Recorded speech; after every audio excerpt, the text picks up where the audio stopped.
will try to stick to the script a bit more.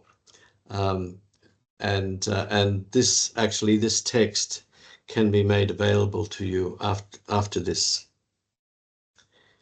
So it is wonderful to gather. It is wonderful to gather as a Marist group.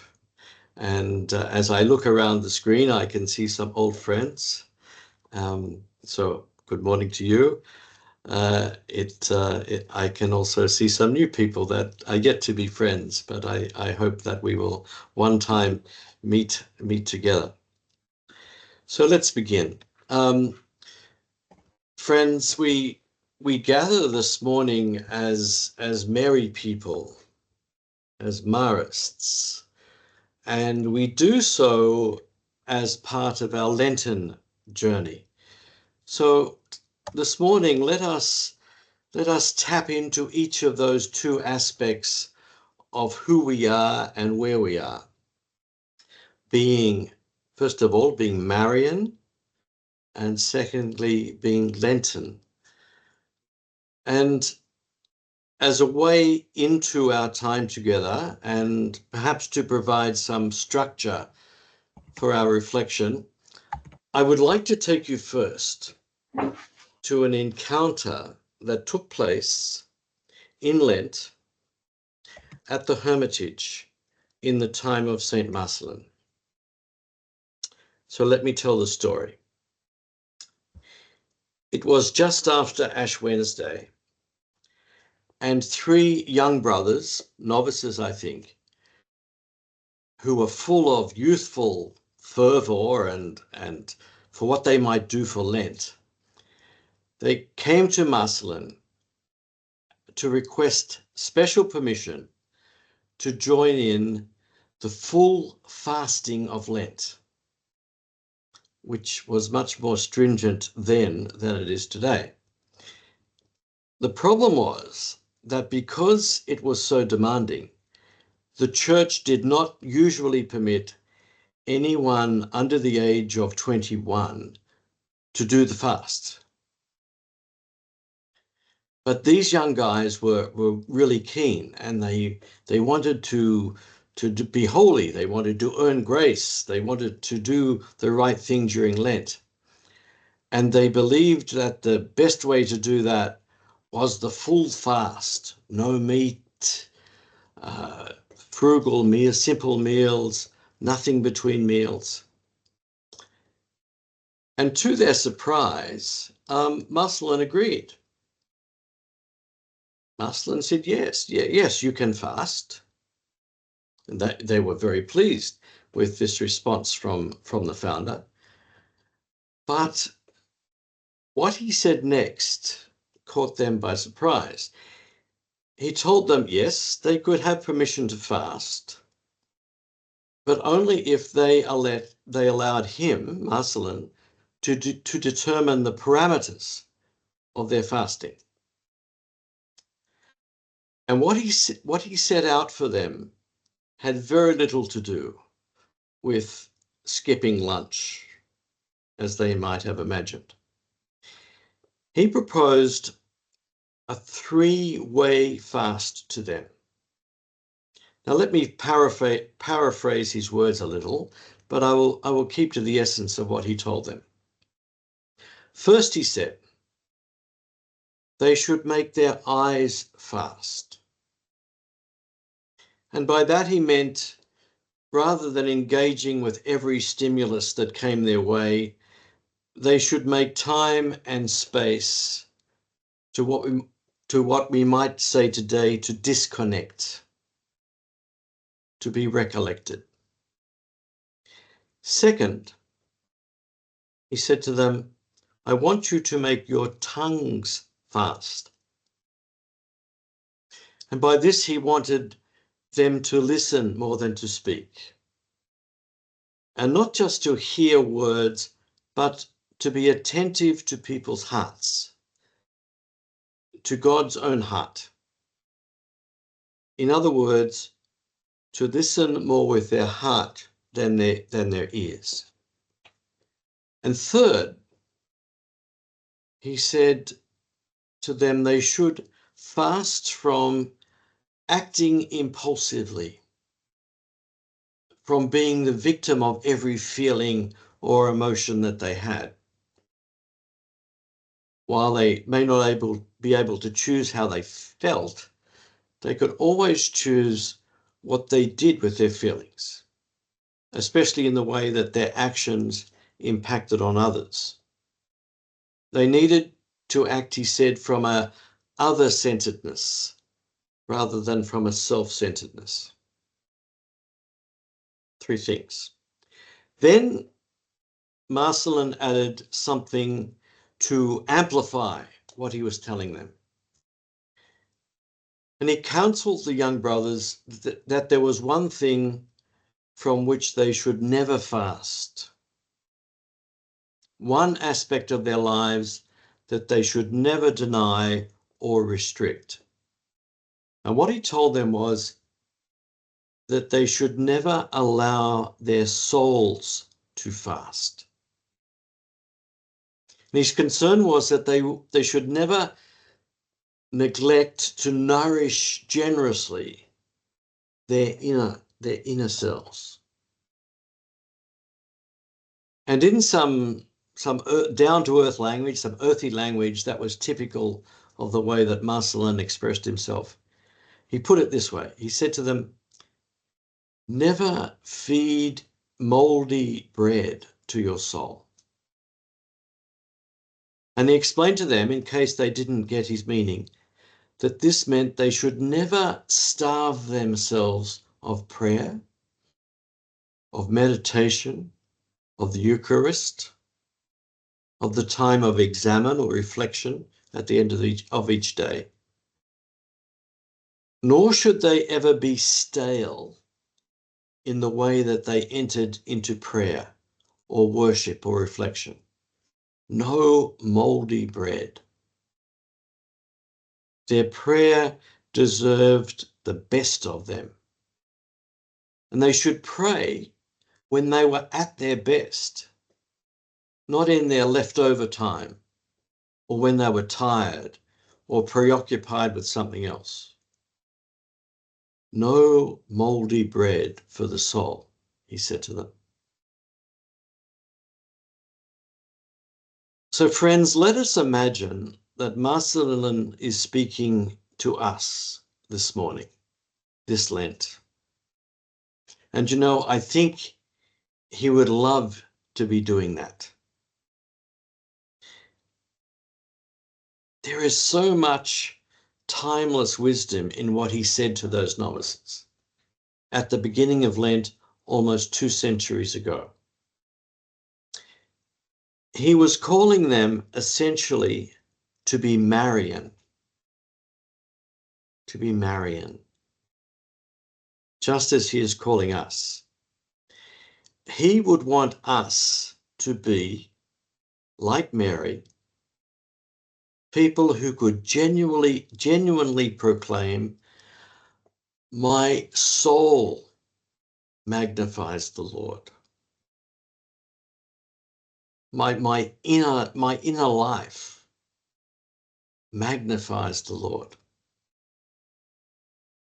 Because an undernourished soul, an undernourished inner life will know little of God. That's what Marcelin would be telling us. A neglected soul would not be captured by the Spirit like Mary. A person who does not feed his or her heart would not be able to say yes, as Mary said. Or to use the words of your theme for this year, would not be able to say to God, count me in. So, a 3-way Lenten fast, a fast of the eyes, a fast of the tongue, and a fast from emotional impulsiveness. So let us go a little more deeply with each of these. First, the challenge to disconnect, to disconnect from the hyper-stimulated world in which we live. I'm sure that you have seen some of the statistics on how much time we spend on our smartphones or in front of our computers or watching Netflix or YouTube. So much screen time. And many of us work with young people. And we know that for young people, to take their phone from them would be like severing one of their limbs.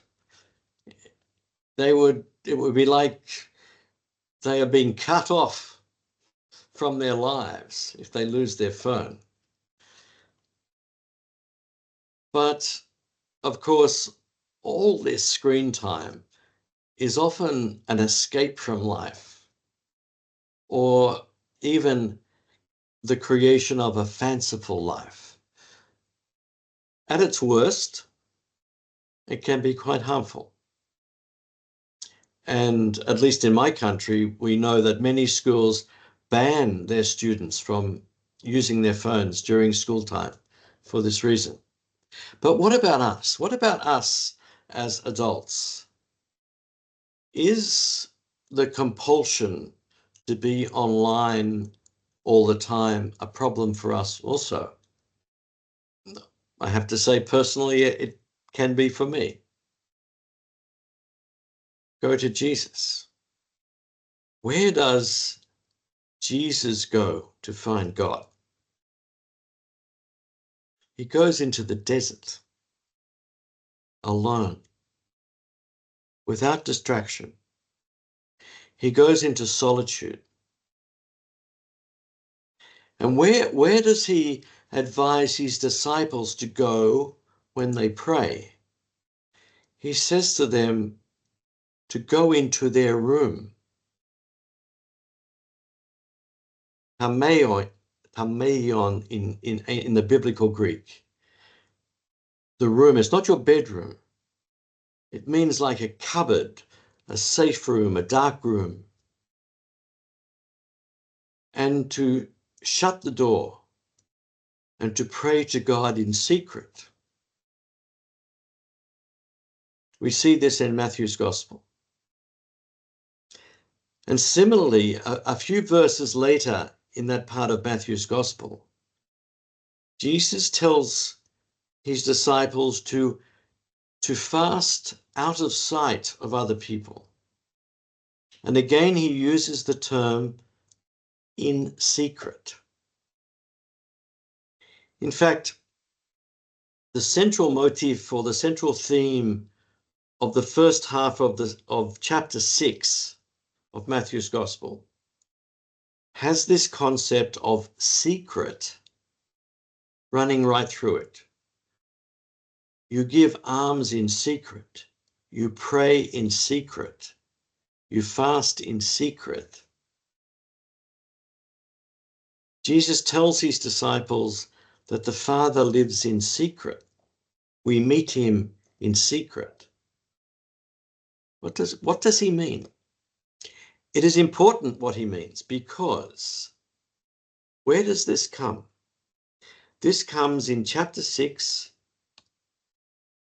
right in the middle of what we usually call the Sermon on the Mount, which is chapter 5, 6, and 7 of Matthew's Gospel.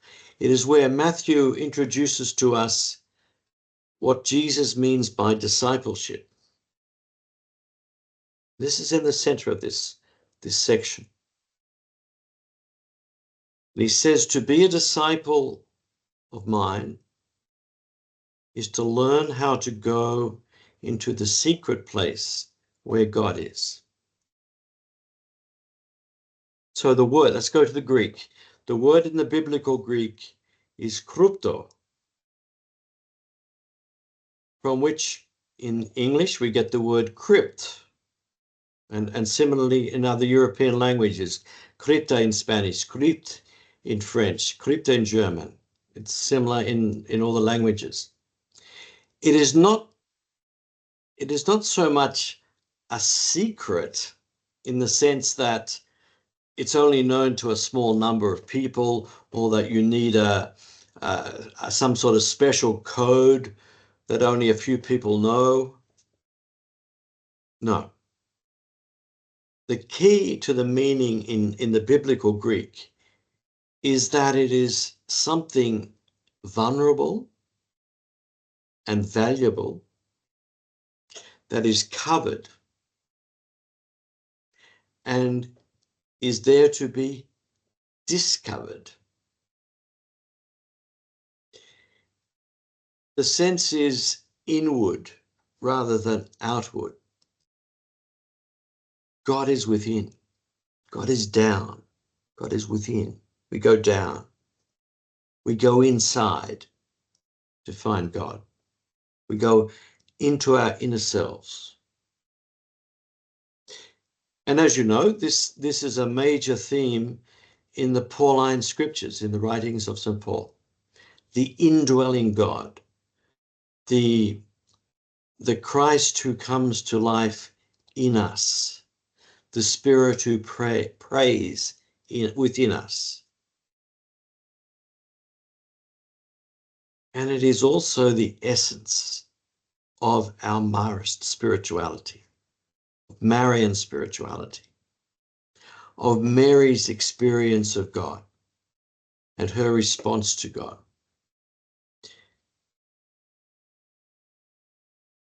I would say to you that it is a defining characteristic of the spirituality that comes to us from Saint Marcelin, and which he passed on to the first brothers, and most especially he passed on to Brother Francois. Let me talk about Francois a little. Some of you would know, many of you may know, that between 1848, the year 1848, and 1853, he wrote a circular, like an extended essay, on what was most distinctive about the Marists. He said, what defines us? And we call that the Circular on the Spirit of Faith. It is a document, sadly, that few Marists today know much about. It's a study in itself. And as is Brother Francois, a study in himself. We cannot go into it in any detail today, but let me give you a taste. I quote from his circular. He says, above all, let us seek Jesus within ourselves, in the depths of our hearts. For it is here that he dwells as in his sanctuary. Let us often retreat to this inner cell, this temple of our soul, there to find God. This is right from the beginning. This is from Francois.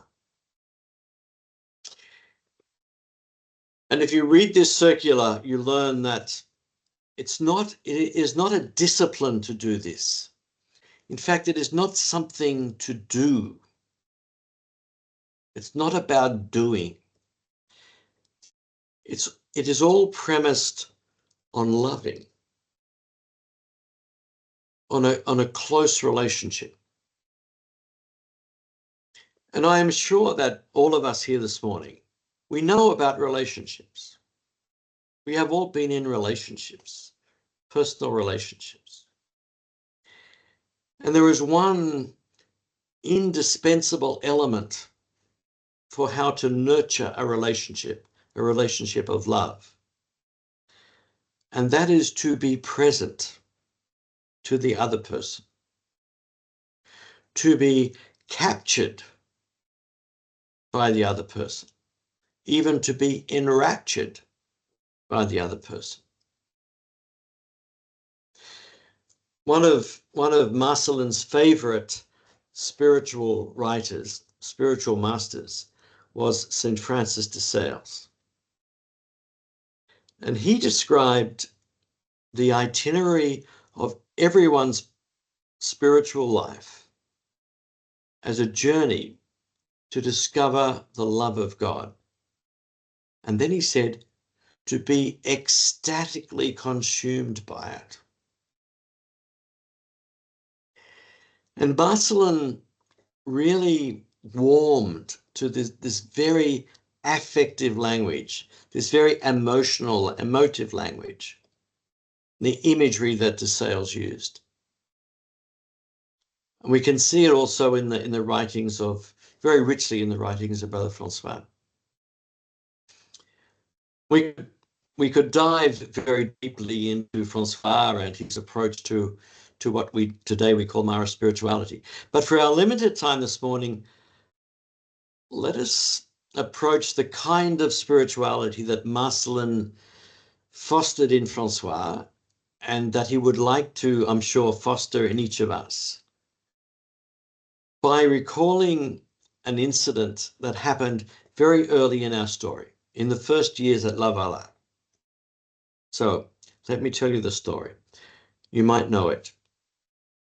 One of the first brothers to join was a young man by the name of Jean-Pierre Martineau, who came from the town of Saint-Sauveur. And he joined the small community at La Valla in 1819 or 1820.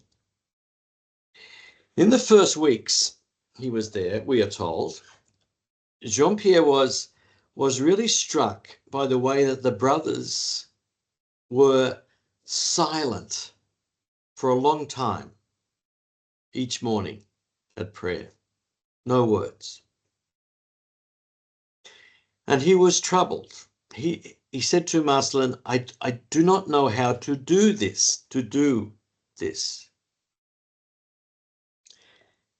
So let us pick up the story in the short biography that was written about him some 50 years later by Brother Jean-Baptiste.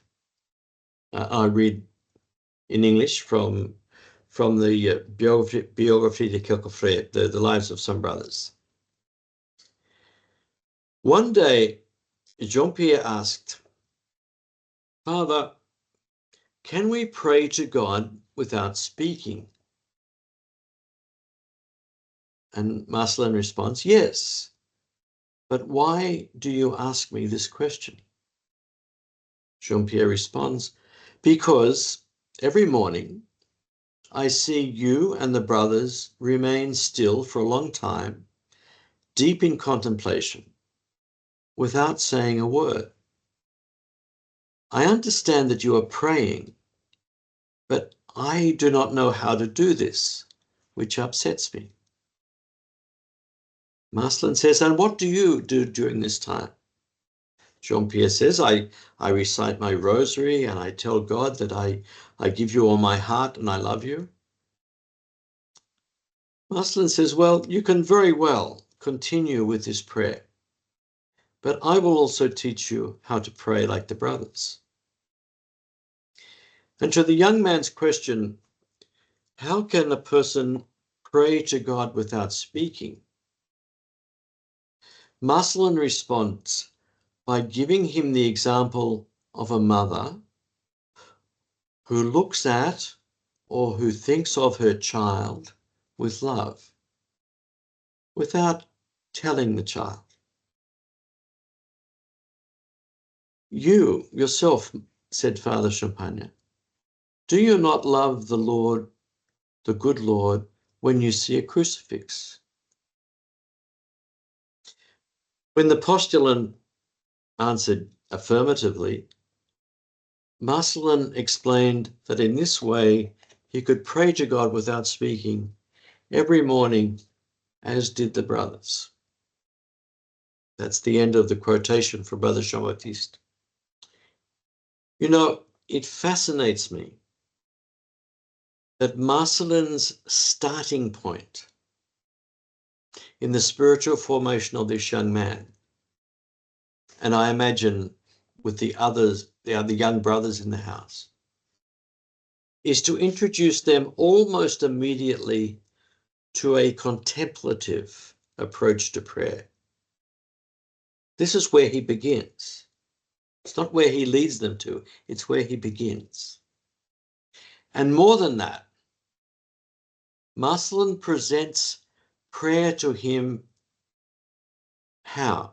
As an intimate, loving relationship, a loving gaze, like a mother to her baby, where words are not necessary. A contemplative is someone who is absolutely immersed in the present moment, in the relationship, not distracted or even really active in any way. It's not about doing anything or saying anything. It's just about being there. And how to go about this? Marcelin simply wants the young brothers to begin by being still. What today we might describe as disconnecting. I think it is so important for people like us, like you and me, many of whom we are so active in our work, in our families, in our concerns. We do so much, we say so much, and all for good reason and with great motivation, as did Marcelin, of course. And we admire all that he did, all that he achieved, how tireless he was. Indeed, one of the characteristics of our Marist style is what we call love of work. And we say that it comes from Marcelin, and it does. But we could equally say that love of contemplation comes from him. And we often overlook that. Where is the concept of contemplation in the list of the characteristics we often cite for the Marist way? You know, one of our former superiors general, the late brother Sean Salmon, used to challenge the brothers with his opinion that the brothers suffered from activism. He was a clinical psychologist, and he diagnosed it as a pathology. And I think that Marcelin and the early brothers would have been very aware of this, you know. For example, Brother Jean-Baptiste did not like the brothers conducting boarding schools because of the demands of the work. Indeed, the attraction of the work. Because it took them away from their prayer and their community life, he thought. And he described boarding schools as brother killers. That's interesting for me because I have spent many years in boarding schools, but that is another story. You know, Marcelin himself had to learn this. It did not come to him immediately. It was a hard lesson for him. The year 1826 was critical for him. He was, as we know, he was always hardworking. He was generous. He had just completed the building of the first part of the hermitage, and the numbers of brothers were growing, and the number of schools was growing. And he was giving it everything he could. He was working day and night. And he collapsed. He collapsed. He collapsed physically, emotionally, and even spiritually. Yes, spiritually collapsed. It was a personal crisis for him. He was tempted to think everything was lost. It was a classic dark night of the soul. He emerged from it, of course, but he did so with a new spiritual maturity. he learnt to trust God and the work of God and the action of God. It's only after 1826 that we find him often quoting the words of Psalm 126, Nisi Dominus, unless the Lord builds the house, the builders labor in vain. In vain is your early arising and your going late to bed. We could say a lot more about this moment in Marcelin's life, but the point is that Marcelin learnt ever more deeply that it was essential to spend time with God, to be reflective and contemplative, to have a heart that ponders and a heart that trusts. My hunch is that many of us, perhaps all of us here this morning, are hardworking people. Marists usually are. We go the extra mile. But to be genuinely Marist, to avoid becoming activists, simply activists, it is well for us to call to mind, or even better, to bring to our hearts, the words of Psalm 46. Be still and know that I am God. Amidst all the tumult, all that is happening in me and around me, all the stimuli, all the immediate demands on my time and attention, if only I can be still. And we are also reminded of the prophet Elijah's finding God in chapter 19 of the first book of Kings, not in the wind or in the fire or in the earthquake, but in the stillness. Or of the disciples' experience of Jesus in the storm while they're on the boat. Jesus is in the calm. I think Marcelin grew in his appreciation of this. And he wanted those young brothers at the beginning of Lent to fast from all the stimuli around them, a fast of the eyes, as he called it. The second element, we go to the second element of the fast. The fast, and it's similar to the first, a fast of the tongue. So let us explore that a little. And for that, I'd like to take you to an image you may know well, if you've been to the General House in Rome. I hope you can see that image of the sanctuary in the main chapel of the General House. Something you may not recognize immediately or be aware of are the two little ceramic images on the two sides. They are probably my favorite ceramic sculptures in this beautiful chapel. It's a wonderful chapel. We've got Gabriel and Mary. It's an image of the Annunciation. Look at Gabriel. Look at Mary. Let's go closer. Let's go closer again. What's happening here? Can you see what Gabriel is doing? His finger is on his lips, inviting Mary to be quiet. Shh, shh, he seems to be telling her. And Mary, she has her hand on her ear. She's not moving. Her mouth is shut and her ear is open. But not just her ear. Where is her other hand? Her hand is on her heart.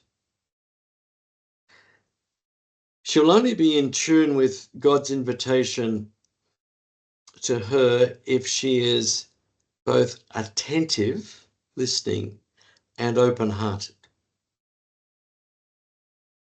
In fact, she can only respond to the angel with her fiat, her yes, because she has heard God's invitation to her with an open ear and an open heart. So, my friends, also with us, we can only say yes. We can only say, count me in, or count on me, if we are open to who it is we are saying yes to, and with hearts that are ready to do what is being asked of us. Just hold on to that image. We'll come back to it. I don't know if Marcelin, I'm not certain if Marcelin studied the writings of the great Spanish Carmelite St. John of the Cross. Probably he would have done so. But I do know, either directly or indirectly, he would have been shaped by Carmelite spirituality, because it was a strong bloodline in the style of spirituality that was embraced in France after the time of the Catholic Reformation.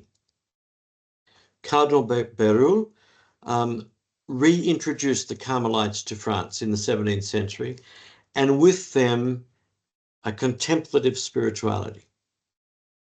Among Berulle's followers were Francis de Sales, Vincent de Paul, and we know for certain that both of these figures were very important for Marcelin.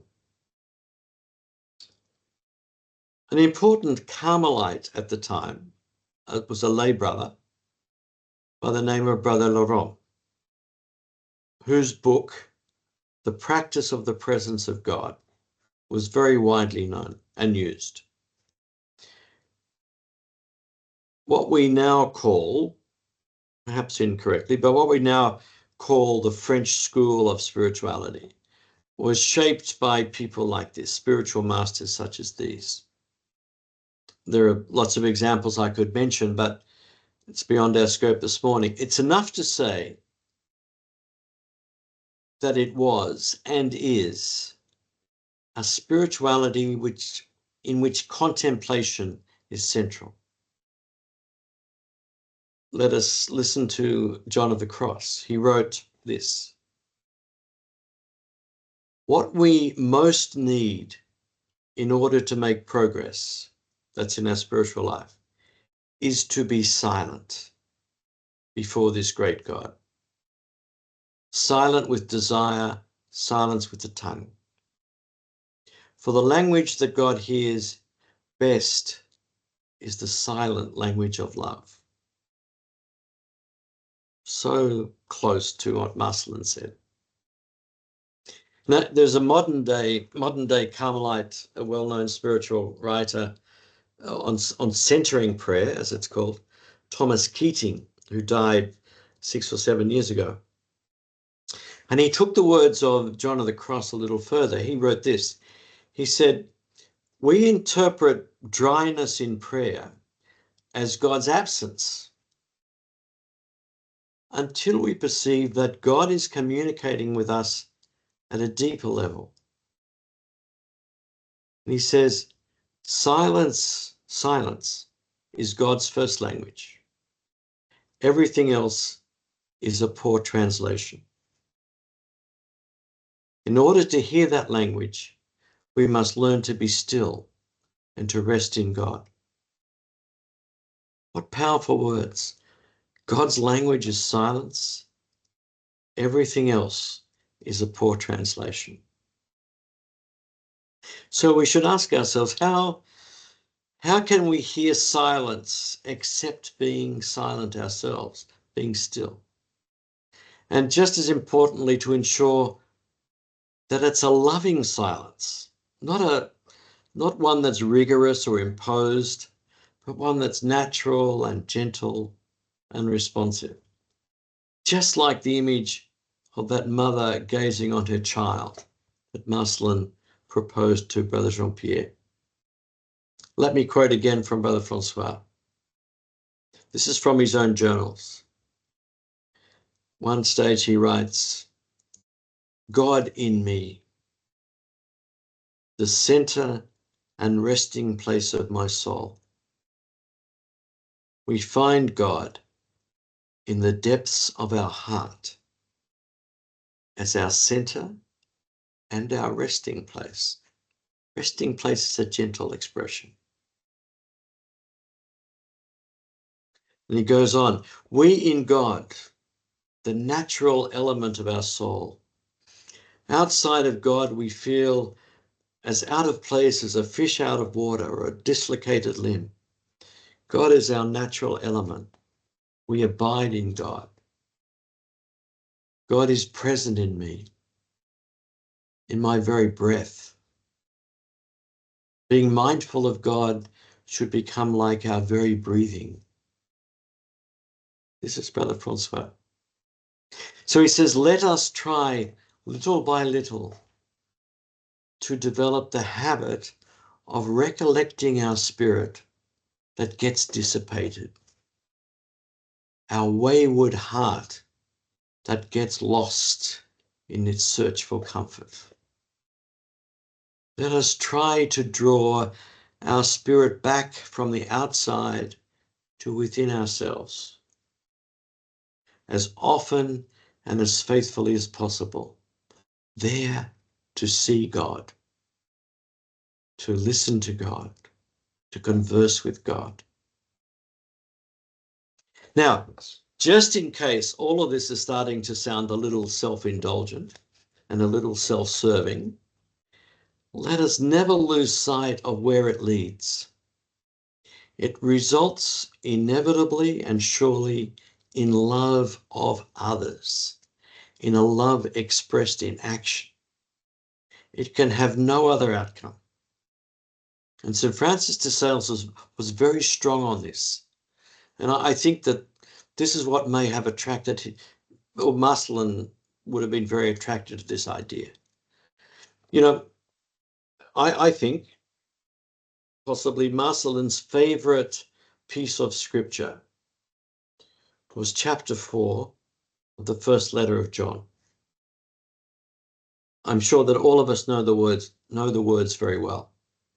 But let us recall them and let us imagine how often and how deeply Marcelin would have pondered these words. Imagine Marcelin reading, pondering, sitting with these words, how much they became part of him. So these are very familiar words, but let us enter into Marcelin's experience of them. Dearly beloved, let us love one another because love is of God.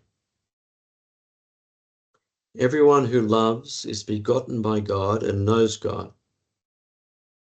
Whoever is without love does not know God, for God is love. In this way, the love of God was revealed to us. God sent his only Son into the world so that we might have life through him. In this is love, not that we have loved God, but that he has loved us. And he has sent his Son as expiation for our sins. Dearly beloved, if God so loved us, we must also love one another. No one has ever seen God. Yet if we love one another, God remains in us, and his love is brought to perfection in us. This is how we know that we remain in him and he in us, that he has given us of his Spirit. We have come to know and to believe in the love of God, the love God has for us. God is love, And whoever remains in love remains in God, and God in him. And these words appear in Marcellin's letters. They appear in his spiritual testament. No doubt he used them often with the brothers. You know, this from a circular that he wrote in 1837. He says, Carissimi, and he uses the Latin, which is the same as modern Italian, Carissimi. My beloved, my very dear brothers, let us love one another. Love one another as Jesus Christ has loved you. Be of one heart and one mind. May it be said of the little brothers of Mary, as of the first Christians, see how they love one another. This is the most ardent desire of my heart at the last moment of my life. Yes, my very dear brothers, this second bit is from the Spiritual Testament. Listen to these words of your Father. They are the words of our loving Saviour. Love one another. So we have a silence that bears fruit. It's not a self-indulgent silence. It's a silence that brings Christ's life, the life of Christ, to birth, brings Christ alive. And to go back to the general, if I can go back to the general council, the general house chapel, just let me share my screen again.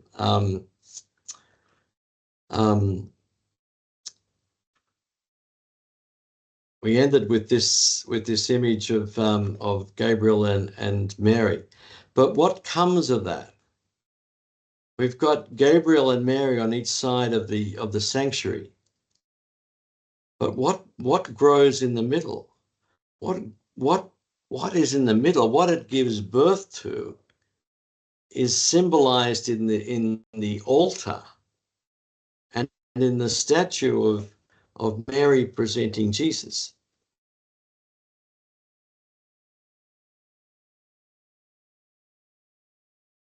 This is the fruit, an image of fruitful silence. It's Christ becomes present. Christ becomes alive.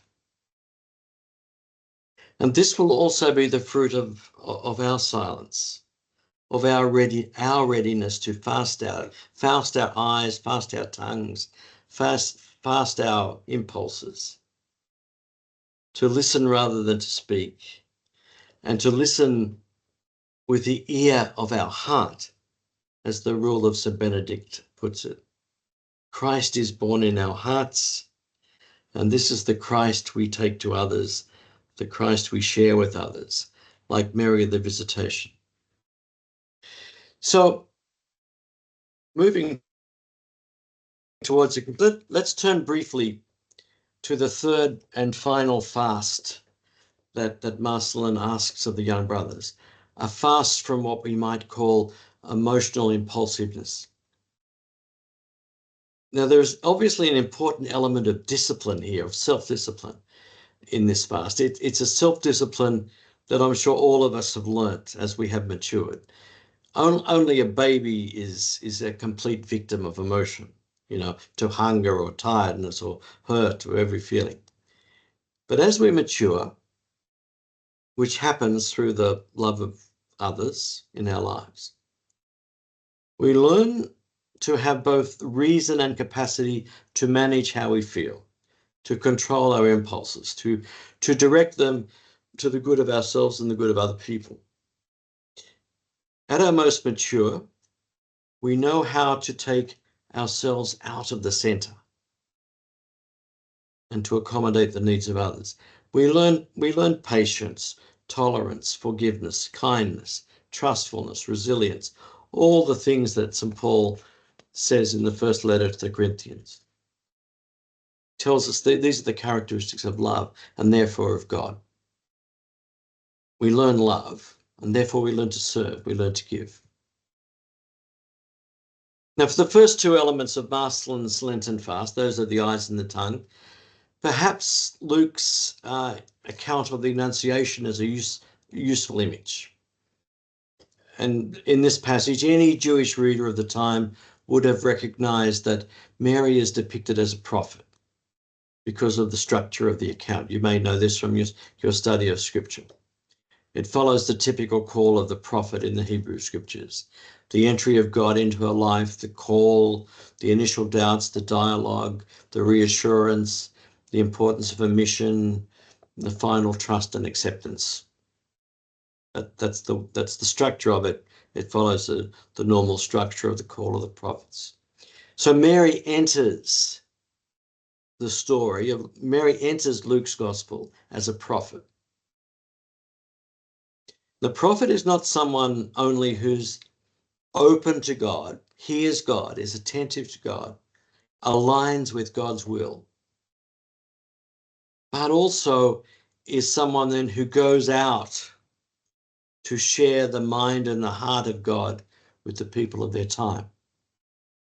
So the third element of Marcellin's fast, an image of that is perhaps the visitation. Within the visitation, Mary sets out into the hill country. She goes into the home of Elizabeth.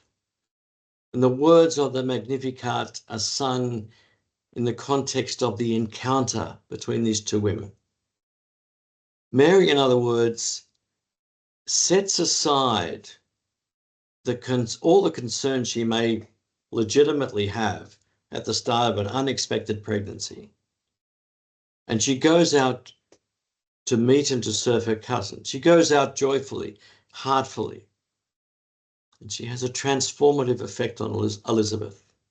And she stays with Elizabeth until John is born. I think this is a way to approach Marcellin's request to the brothers to fast from acting from their own emotions. He's wanting them to diminish the focus on their own small concerns so that they can feel the bigger needs of others and can be of service to others. And I imagine we all know how difficult, how dispiriting it can be to be with someone who only thinks of himself or herself, who are self-focused, self-serving, or somewhat self-obsessed, or how hard it can be to live or work with someone who responds to every little thing, who is impatient or intolerant or easily annoyed or always complaining. In English, we sometimes describe such a person as having a short fuse or having a thin skin. It takes nothing for them to explode. The smallest provocation will do it. And that's the opposite of someone who has learnt to be recollected, who has learnt to manage emotion, who has learnt to take themselves out of the center. So, where might it lead them, this Lenten fast that Marcellin proposed to those young brothers? And where might it lead us? I suggest to you, my friends, that it will lead us to be people of heart, hearts that are attentive, contemplative, and open to the service of others. And I'd like to finish with another circular that a Superior General wrote that perhaps is almost unknown these days. Brother Nestor was Superior General for 4 years in the 1880s. And he wrote a brief but very rich circular that is almost forgotten these days. That's a pity because its theology and its anthropology are quite profound. Let us touch into it just to help to bring our reflection to a conclusion. Brother Nestor's topic was the Sacred Heart. And he wrote that we Marists should learn from what he calls the school of the Sacred Heart. He proposes that we should ponder Jesus Christ and study his heart. They're his words. Because there is no better way to come to know God. Why? Because we all of us, have a heart. Indeed, he says our heart is what's most defining of us. If I quote from him exactly, he says, "What is most striking and lovable in a person than the heart?" He says it is the living and breathing organ of love. So it is possible to meet Jesus in a heart like our own, in a brother who experienced the same emotions as us, where knowledge of our own heart allows us to read God like an open book. That's what he says. Our heart allows us to read God like an open book. And what do we read there? We read of a God who loves, who empties himself, who surrenders himself, even to use Nestor's words, the madness of the cross. Then he says, I think very powerfully, Brother Nestor says, there's only one way for us to learn all this, to learn this self-denial, to learn this forgetfulness of self, to learn this humility. And what is that? He says this, I quote him, he says, one does not let go of oneself except by falling in love with another. One gives oneself up only because one loves. One is humble only if the heart has given itself. To whom? To God. And where and how do we love God? Well, it's not a love. We love God in our secret place, but the fruitfulness of our love is not in our secret place, but in the service and love of others. And so Nestor concludes this. He says, so let us love God in our family and in our institute. Let us love God in our country, in each of our brothers, in each of our students. Let us love God in the poor and the ignorant. Let us love God in everything relating to him. Then we shall love God, all these more than ourselves, and we shall be truly devoted and humble. So, my friends, let us be people of heart. Let us be people who are contemplatives, who attend to our inner lives. Let us be people who are attentive, who can give time and space to ponder the heart of Jesus. And then surely we will be people who can say with some depth, with Mary, yes, we can say, count on me. And I finish in the English language, the word Lent is an old English word for the season of spring, the time of rebirth, the time of new growth, the time of hope. And may it also be for us. Thank you.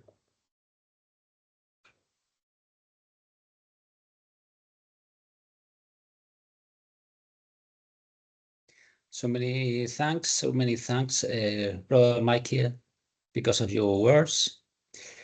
We try not to, God will not try to disturb us from this sense of contemplation, listening, and concentration.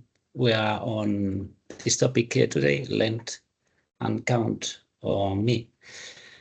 So there are some questions for reflection, and if you check your chat, that is on the top of your screen, that is the first icon. It says chat. Then we have three monster spaces different, which are 1:10, this is personal, community time. We have 10-15 minutes, no more, because at 1:11 and 20, we open the micros to share reflections. We can chat, we can give our opinions via this chat, or even we can we can speak raising our hands. That is the third icon on the top of your screen, in order to take part in the chat. And also there will be a family photo today, a family MRE photo, which is the closing of this chat today. So we are so happy of sharing this reflection from Australia to Europe today, because we feel this family united in this family, which is MRE, and also with the brothers Marist in Australia. So we have some questions for reflections, which can be done if translators have it on its language. If not, we can type on the chat. First one will be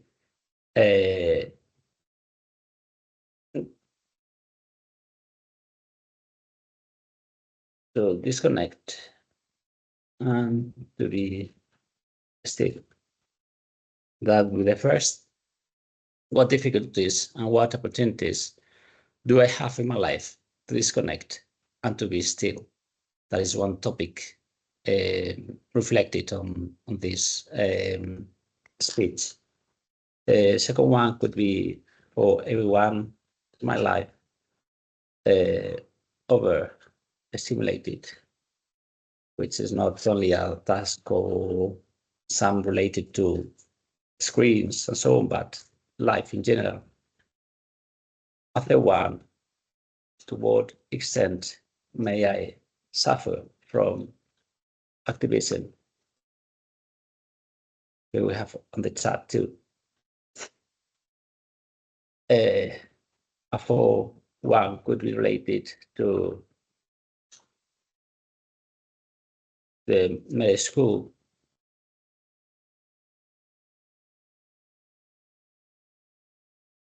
It's important one which is related to contemplation. In our MRE schools and ministries, do we witness to the value of contemplation? It's important not only in Lent, we reflect to it as something which is happening in our lives.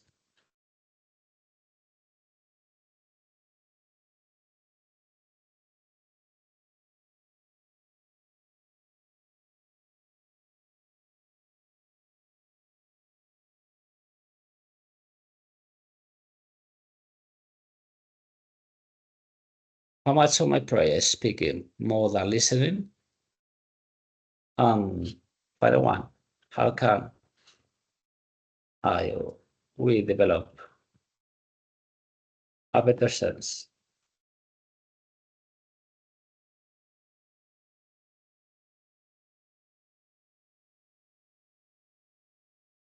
How can we develop a better sense of recollection and stillness in young people? Those addressed to educators who are at work today. So we have some to reflect on. We have something to think about these minutes. And then later at 20 past 11, so we can speak, we can talk with Brother Michael in order to share. Thank you very much.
we have some minutes to share our reflections or to have some questions to Brother Michael because of our interest or our meditation, our sharing with companions we are with this morning of Lent.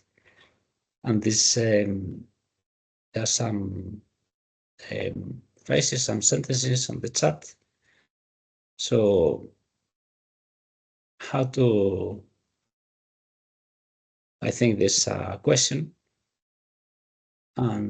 reflects the sense of going to the young people.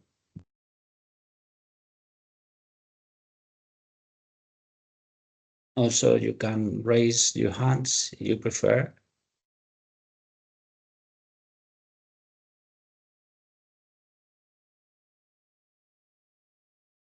We can check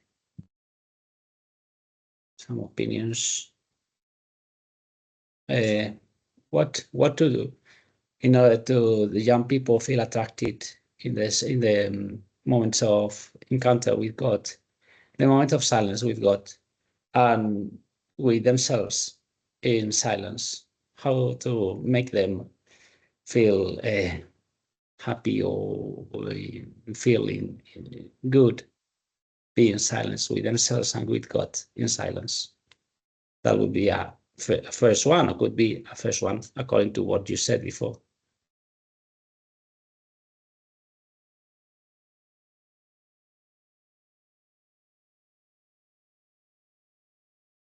Also, thank you to Brother Michael, because there's an initiative to initiate our students in inflation, and there are 2 more hands.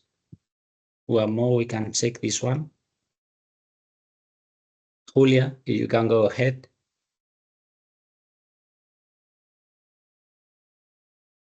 Julia in Glasgow, yeah.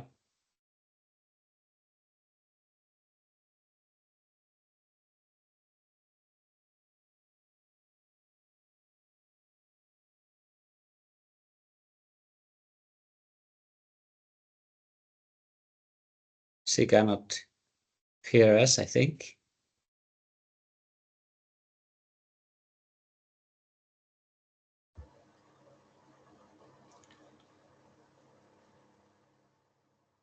Está Isaac conectando el audio para todos y así Julian podrá ahora activar su micro. Okay, so Isaac is on the control, so he can activate the sound for everyone. This one, sorry, you can activate the microphone and whatever you want. We have the first one, Julia. If not, there is more. Unmute my microphone, thank you. I would suggest for those who have not done anything, look at World Community of Christian Meditation, WCCM, and check meditation in schools, which will a resource for teaching meditation to school children. Thank you. So thank you.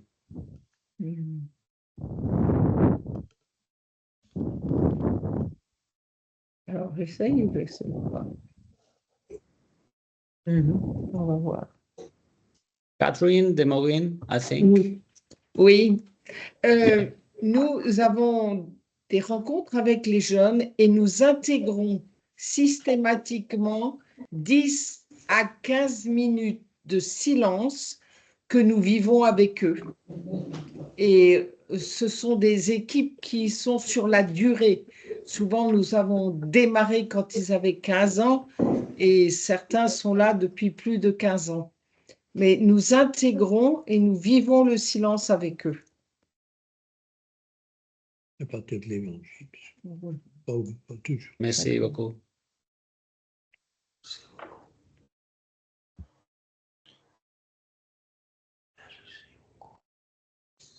¿Puedes traducir en un momentito, Pachi, lo que nos ha comentado Catherine, please? Schools in France have not all of them, but many Ils of ont pas eu them la traduction. follow 3 minutes of silence at the beginning of each session or at the beginning of the class.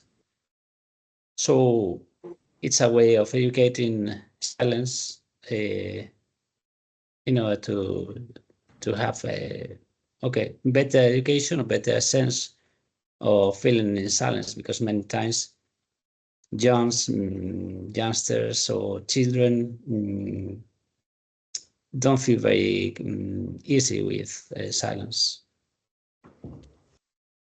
Lo hacía con mis alumnos. Entraba en clase.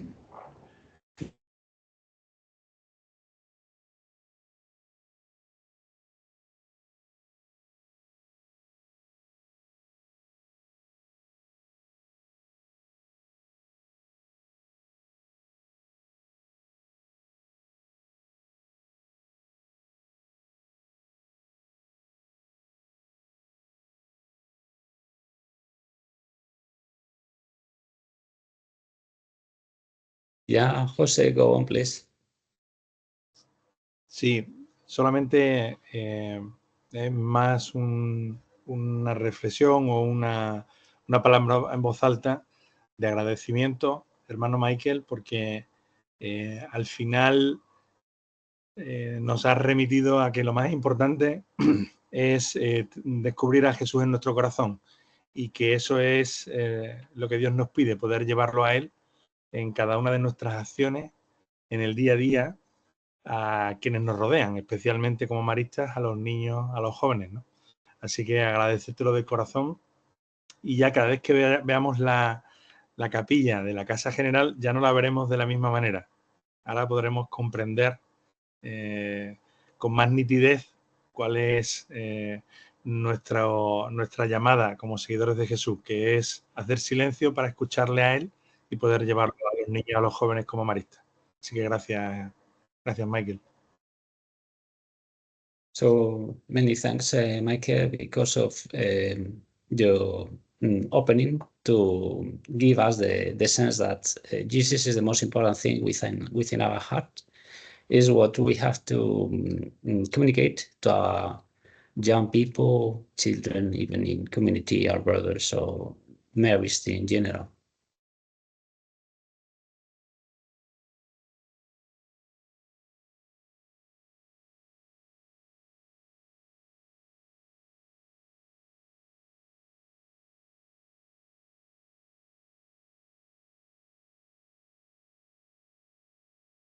And okay, perfect. In order to close the chat, you have 1-2 minutes, Brother Michael, if you want to highlight some of the topics you have gone through, or perhaps because you have extended on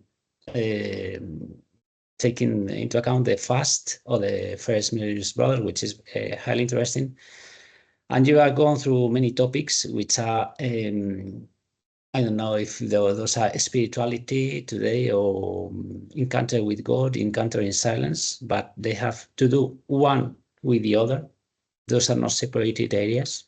So I think we are glad to hear that is an option in our schools and also an option for us in our lives. But if you want to highlight something, there are 1-2 minutes to do it. Thanks. Thank you. Really, I have said what I wanted to say. I'm happy to share the text of what I said. But I really think that we live in a very hyper-stimulated world, you know, and it is hard for us. It can be hard for us. It can be hard for me to disconnect, to find stillness, to center. I'm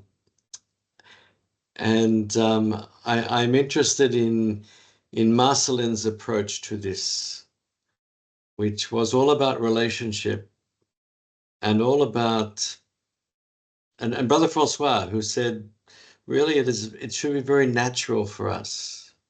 It's our resting place. It's our normal place. It's our It's who we are. I think the more we can do that, the more we can do that ourselves, the more we can allow young people to discover that also, then we will be richer people. And I know that Julian gave an example of one method of doing that, and I'm familiar with that. And I'm familiar with other ways that with young people we do create space. But I think also we need to do that ourselves as adults, as evangelizers and educators, and as people. We need to be recollected people. I think if we are recollected people, Marcelin would smile. Can I leave it at that?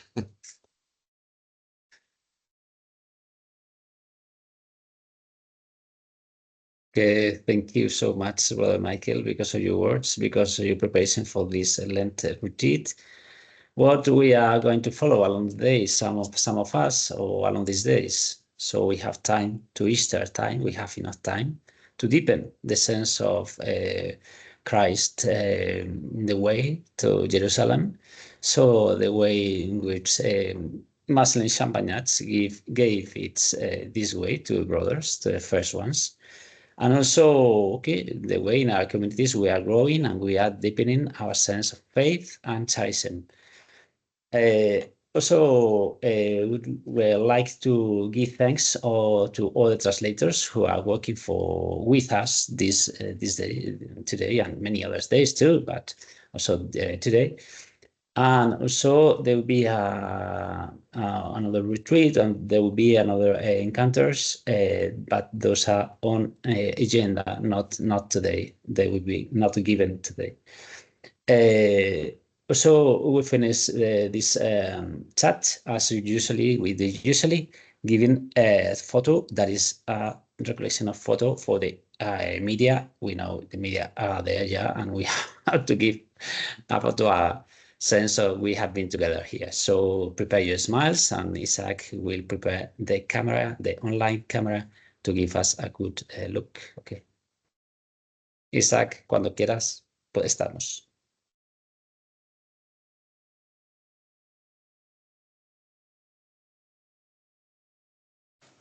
Okay, perfect. It's already. Sí. Adelante.